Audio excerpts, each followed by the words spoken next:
शरीर का संचालन हमारा ब्रेन, हमारा नर्वस सिस्टम करता है। तो हमारा नर्वस सिस्टम उसको अपने आप ठीक करने लगता है धीरे धीरे, अगर हमें विश्वास हो जाए। जैसे अगर आपको बीमारी हो गई तो कहा जाता है कि आप घबराइए नहीं। घबराइए नहीं मतलब क्या इसका मतलब है? इसका मतलब यही है कि आप मतलब एक विश्वास रखिए, जिससे आपका दिमाग आपको मतलब आपका शरीर आपको स्वयं ठीक करने लगेगा।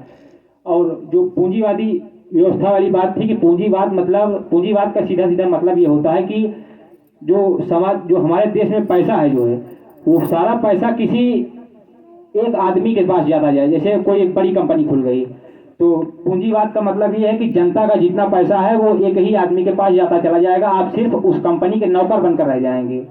और लेकिन जो एक समाजवाद वाली या साम्यवाद वाली नीति है, उसमें ये होता है कि हर आदमी पैसा समान रूप से वितरित किया जाए। मतलब पूरे देश में न कोई ज़्यादा अमीरी गरीबी तो है ही, लेकिन वो अमीरी और गरीबी के बीच की जो खाई है वो ज़्यादा बड़ी नहीं हो पाएगी।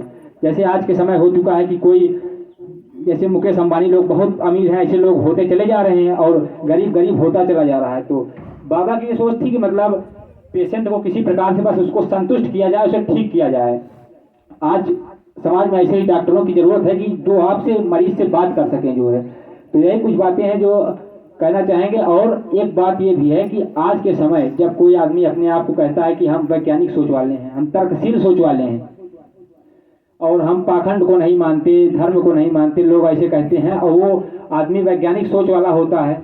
लेकिन बाबा एक ऐसे व्यक्ति थे जो धार्मिक व्यक्ति थे, लेकिन जो उस धर्म में रहकर उस जो धर्म की चीजें थी उन्हें इस प्रकार से मतलब चीजों को मना कर दिया करते थे कि ये समझ में नहीं आता था वो धर्म के विरोध कर रहे हैं या धार्मिक व्यक्ति हैं। जैसे अगर आप हिंदू धर्म के व्यक्ति हैं जो है, तो हिंदू धर्म में सामान्यतः ये देखने को मिलता है कि जो उच्च वर्ग का व्यक्ति है, उच्च वर्ग मतलब ब्राह्मण या फिर कायस्थ, तो वो एक ऐसे कायस्थ रहे जिनका मतलब चाहे दलित व्यक्ति हो, चाहे ओबीसी वर्ग का व्यक्ति हो, चाहे मुस्लिम व्यक्ति हो, चाहे सिख ईसाई, चाहे जिस धर्म का व्यक्ति हो, अगर उनसे उस व्यक्ति से मित्रता हो गई तो मतलब सारी जाति पात की सब भेदभाव मिट जाता था और सिर्फ मैत्री धर्म रह जाता था, मतलब मित्रता धर्म रह जाता था।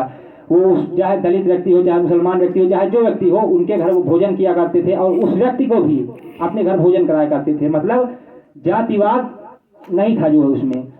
और जबकि धार्मिक थे, और जो अत्यधिक धार्मिक व्यक्ति होते हैं वो चंदन लगाते हैं, सुबह पूजा करते हैं, दलितों से दूर रहते हैं, मुसलमानों से मतलब छुआछूत का भाव रखते हैं, जबकि उनमें सब बातें नहीं थी।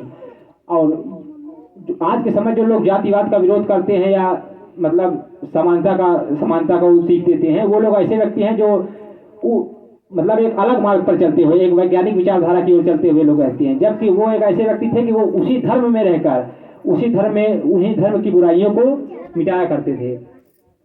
और भी बहुत सी बातें हैं, जैसे वो एक कलाकार के रूप में चांदपुर में भी अक्सर हम मतलब हर वर्ष रामलीला हुआ करती है जो है, तो उन्हें रामायणी जी भी कहा जाता था जो है, क्योंकि रामचरितमानस का पाठ करते थे और यहाँ की रामलीला भी जो शुरू करवाई गई थी उन्हीं के द्वारा शुरू करवाई गई थी। तो उनका वो अक्सर एक बार वो रावण का भी रोल किए थे, उसमें हम लोगों ने फोटो देखी है जो है। तो उसमें जो रावण की भूमिका है, आप लोग टीवी पर देखे होंगे, रामायण में पढ़े होंगे, रावण को एक राक्षस के रूप में आप जानते होंगे।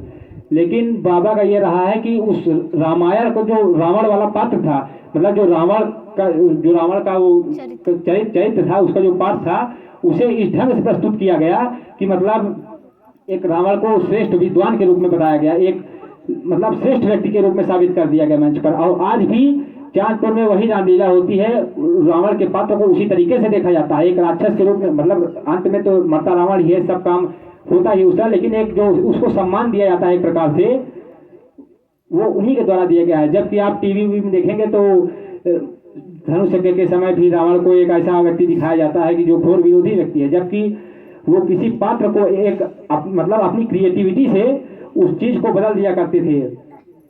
तो ये कलात्मकता थी कि मतलब उनमें एक ऐसी कला थी कि किसी भी चरित्र को एक कहानी से ऐसे जोड़ के बना दिया करते थे। और लगभग 25 साल तक वो धार्मिक कथा कहते थे। हर नवरात्र में जो है उसरही मंदिर है, वहाँ पे जाया करते थे। वो भी जो कथाएं कही जाती थी वो आज के समाज से जोड़कर, जो धार्मिक ग्रंथें थी उन्होंने जो ग्रंथ से तो उठाया ही जाता था, लेकिन जो आज के मानव मूल्य हैं, मानव मूल्यों से जोड़कर बातें कही जाती थी।